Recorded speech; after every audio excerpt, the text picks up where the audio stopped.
So, welcome back to Lean Together. Our last talk today is David Renshaw, who's going to tell us about tryAtEachStep. Okay, cool. Thanks for being here. So I'm going to start with the flashback.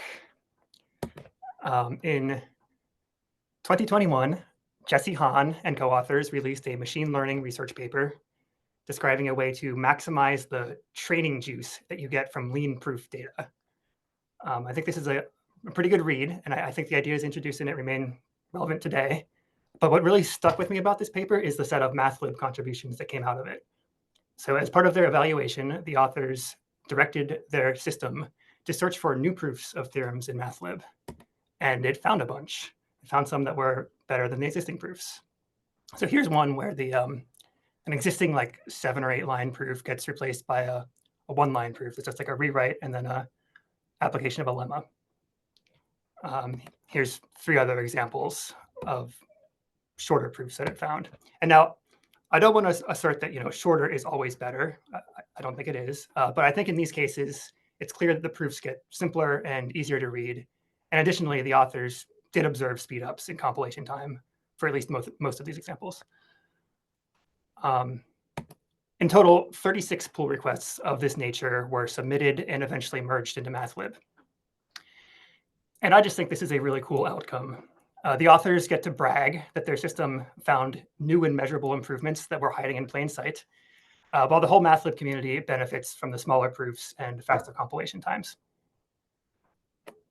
So I want to see more of this kind of thing in the world, where like evaluation of a new proof automation system goes hand in hand with contribution back to shared public repositories like Mathlib. And in this talk, I will be presenting a tool that I made that aims to help in that direction. The tool is called tryAtEachStep. And I'll show that when I run this tool on Mathlib, it finds a lot of valuable proof improvements, even without the help of any machine learning. Okay, so to make this concrete, let's outline the broad shape of the task. Our tool will be given 2 inputs. One will have some proofs written in Lean, and 2 will have a tactic that we think might be able to find better proofs. Now, tactics, as you know, are Lean's way of packaging up proof automation. They're scripts that search for proofs, and they can do essentially anything because they have access to the I/O monad, so they can spawn sub-processes, make internet requests, and so on. So the tool will run the tactic at every single step of the proofs. Okay, it will try at each step. It will try the tactic at each step. That's why it's called that.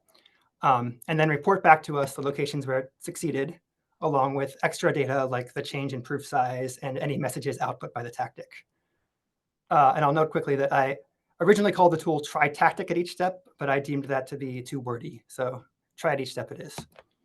Okay, so for example, consider this proof. This is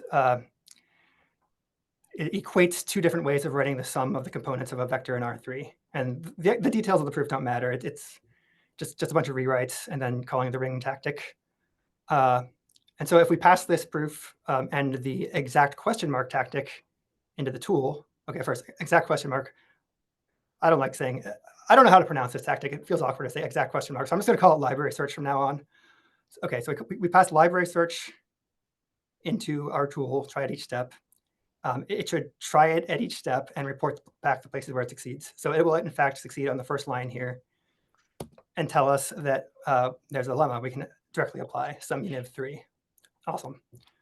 Another example, consider this proof. This is, I don't actually know what this proof is saying. This is something from a recent Mathlib pull request. But if we pass in this proof and the omega tactic, it's going to try omega at every step.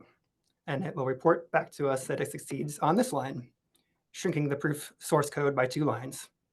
It could also report that it succeeds on the following 2 lines, but that's less interesting because they're subsumed by the first one.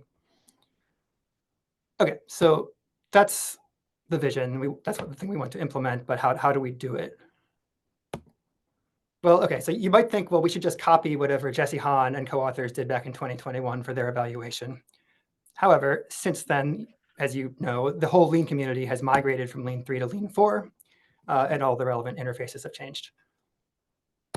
Alternatively, you might think that we should write a Python script to textually chop up proofs and splice in our new tactic so we can feed the reconstituted source code to the Lean compiler. However, a big reason that we went through all the trouble of migrating from Lean 3 to Lean 4 was that Lean 4's powerful metaprogramming is supposed to prevent the need for that kind of raw textual manipulation. Like, I don't want to do that. Okay, metaprogramming, great, we love it. So how do we hook into that powerful Lean 4 metaprogramming?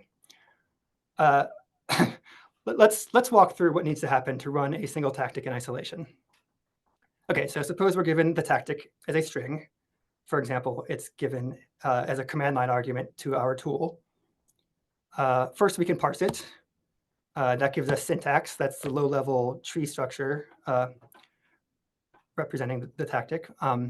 We can then pass that syntax to eval tactic. That gives us a tactic M unit. So that's a monadic computation representing the work that the tactic does. Oh, I'm seeing a comment. I like that exact, huh? I'm still going to say library search for this talk. Okay, so we have this tactic M monad that's going to be, it represents running the tactic, but to run it, we need to provide it context. First piece of context is the goal. So that's represented by a mvar ID, a meta variable.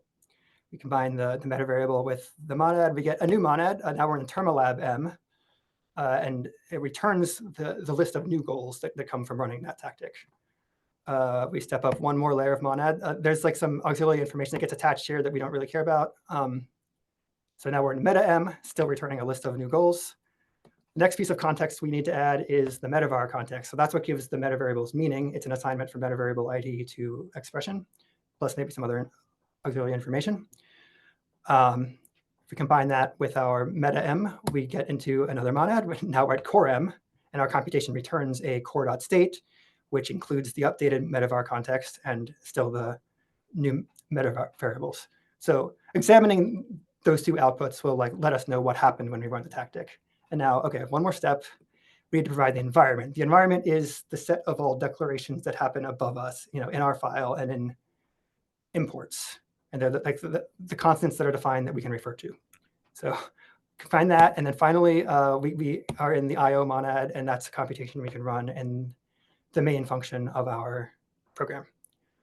Phew. Okay, so that's a big stack of monads. The main thing I want you to get out of this is, well, we have 4 inputs we have to get here. The first is easy. We have the tactic that's just given to us, but we have to get these 3 other things: the mvar ID, the metavar context, and the environment. How are we going to do that? Well, okay, so Lean 4 exposes basically all of its internals for parsing, elaboration, and compilation.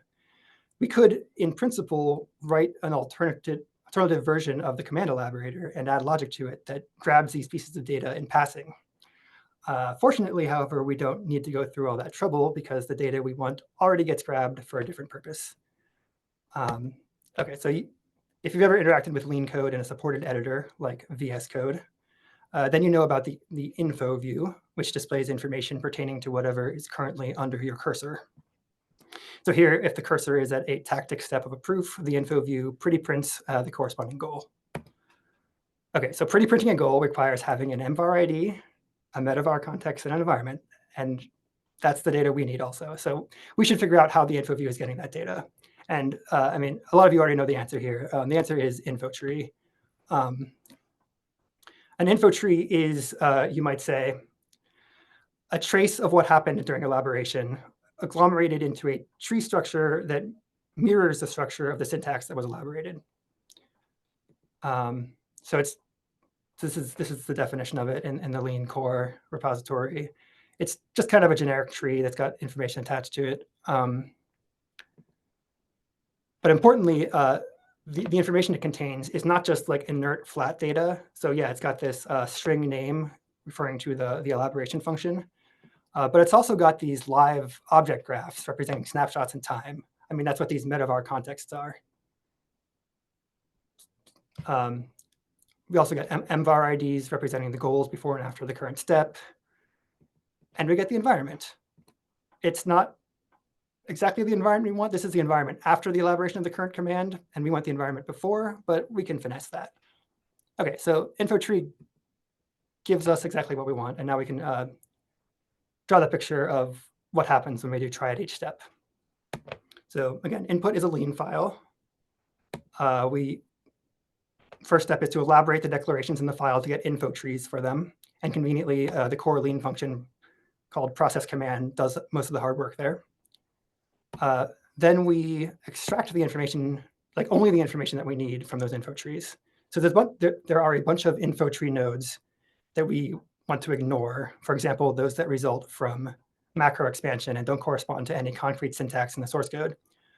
We also coalesce nodes if there are multiple nodes that correspond to the same span of source code syntax, as can happen like if you're using the all goals combinator and you're running the same tactic on multiple goals at a time. Okay, so we have this step structure that's just grabbing the information we want. We sort of flatten the information to a list of steps. And then we walk through the steps. Just we try the tactic at each step using those metavar context and those environments. And we collect various pieces of information about the result. And I mean, like we could imagine collecting a lot more information here. This is just like, actually, I'm not going to go through this right now, but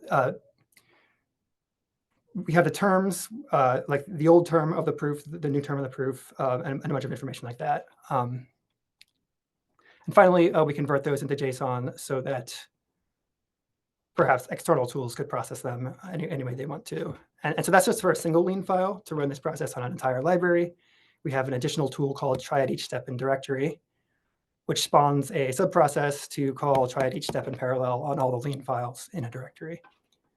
And additionally, it adds resumability so that if a big job gets interrupted, it can be continued later. And once all the subprocesses finish, it collects all the results into a single results file and sorts by some notion of relevance. And then we can manually inspect those results. So, okay, so it's this tryAtEachStep in directory tool that we're going to use to search for improvements in Mathlib proofs. But before we get there, I just want to have a quick digression about linters. Should tryAtEachStep be a linter? So recall a linter is a little plugin to the compiler that reports code suggestions, often relating to style conventions. But really, any improvement is fair game. And Damiano covered this really well earlier in his talk today, so I'll speed through it. But there are two different kinds of linters in Lean. In any case, this infrastructure already exists, and it seems quite possible that we could fit tryAtEachStep into this framework, perhaps allowing us to benefit from some shared tooling. And I think this is an interesting idea, perhaps worth considering. But my current impression is it's not a great fit. For one, because I think linters are supposed to be fast, and when I'm trying a tactic at each step, that tactic is often not going to be fast, and so there's just that impedance mismatch. I think the use cases don't quite line up, but perhaps it's an interesting discussion to talk about unifying some tooling around these things. Okay, digression done. Let's move on to results. This is the payoff. So here's a command that I ran to do tryAtEachStep on all of Mathlib with the library search tactic. A few things to note. One is that I'm prefixing the tactic with reducible.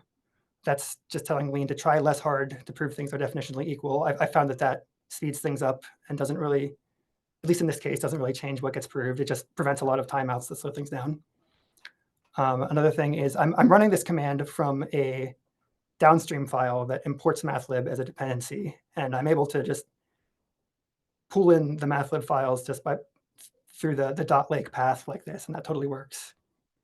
This is the easiest way I've found to run tryAtEachStep on Mathlib. Just pull as a dependency in your own project and pass this directory in.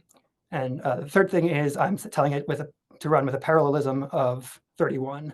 -J, I guess that means jobs, 31 jobs at a time, because I happen to have that many cores.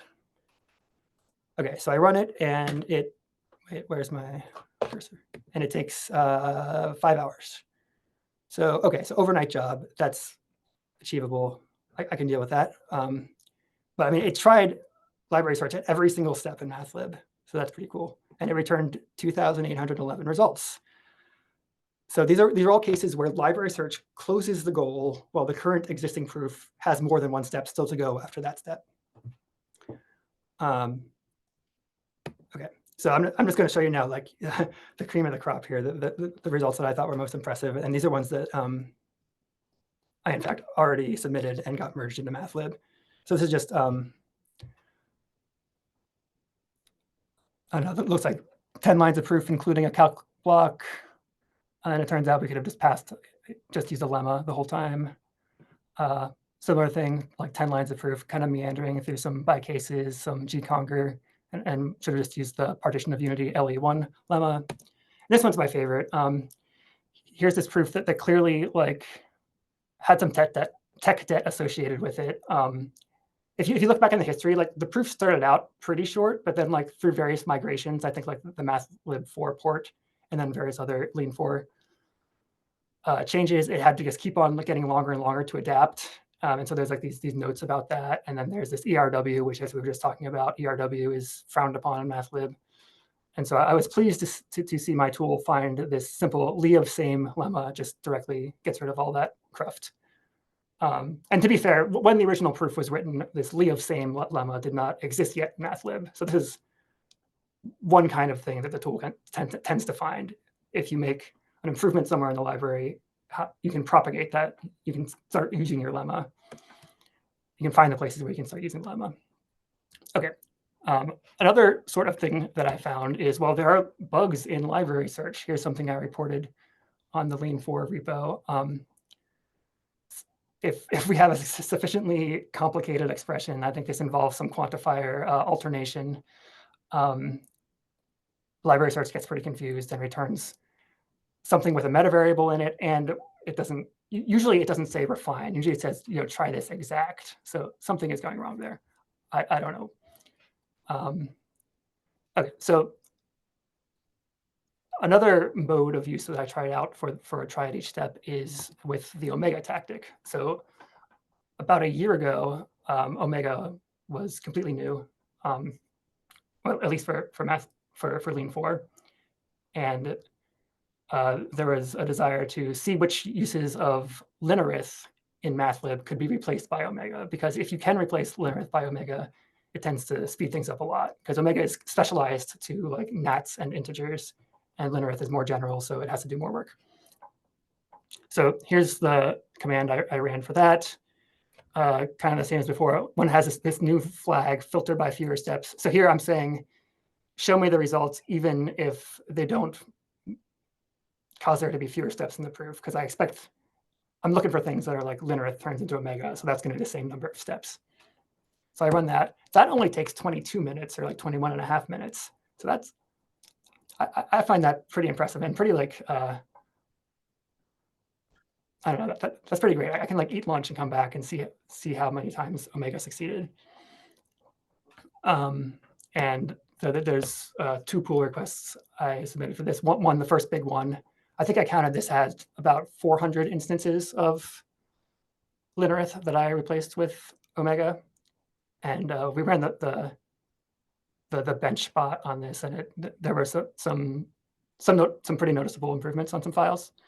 And then recently, about a month ago, I cleaned up some straggler use cases, or some straggling lineariths that could still be replaced by Omega. I think part of these also had to do with Omega continues to have features added to it, so it's becoming more powerful. So, okay, so I think that's pretty cool. And I think it suggests a more general thing. Like, we're going to keep coming up with new tactics. Like, I think I've seen like grind is on the horizon. Like as we come up with these new and better things, like it's cool to be able to go through and just find all the places where they can make proofs better. So I like that. Here's just the list of all the pull. So 22 pull requests that I had merged into Mathlib through this methodology. I see this question in passing. I did try FunProp. It does find a lot of interesting stuff that, I mean, you should probably try it. But the main thing it found when I tried it was a place where there were multiple goals open at the same time. So something that the multi-goal linter should have found, but the multi-goal linter wasn't finding. So one shortcoming of the tryAtEachStep tool right now is that it gets a little bit confused if there are multiple goals open at the same time. But yeah, fun prop is definitely one of the interesting tactics to try with this. Okay, so results. Okay, so future work. The most obvious piece of future work is, or the most immediate maybe, is like, let's sift through these, whatever, 3,000 results that we get from running the tool on Mathlib with the library search tactic. So this is, I mean, you're not really meant to read all this. I mean, right now, I mean, you're meant to read it if you run the tool. This is the results.json that you get out. This is just, a very small sample of those 2,800 results. And all of these results are like worth looking at, I think. I did some work to try to reduce the amount of false positives. I think most of them, or a good percentage of them, indicate, a proof that is unnecessarily long, or a theorem that is duplicated, or I think there are also some more bugs in the library search tactic that these are indicating. I think the top result that it finds here looks to me like there's some universe level bug in library search.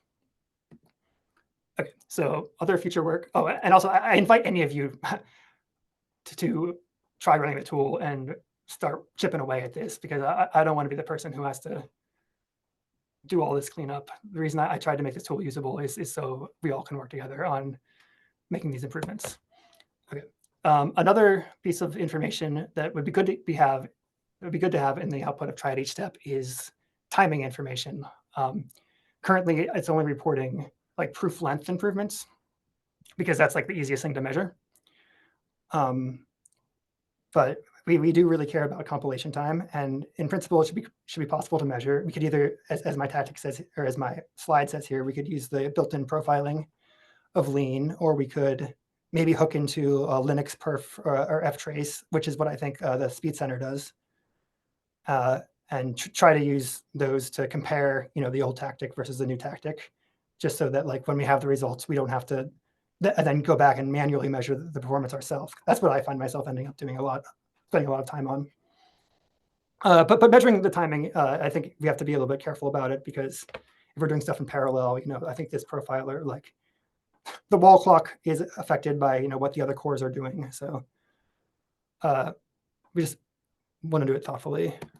Oh,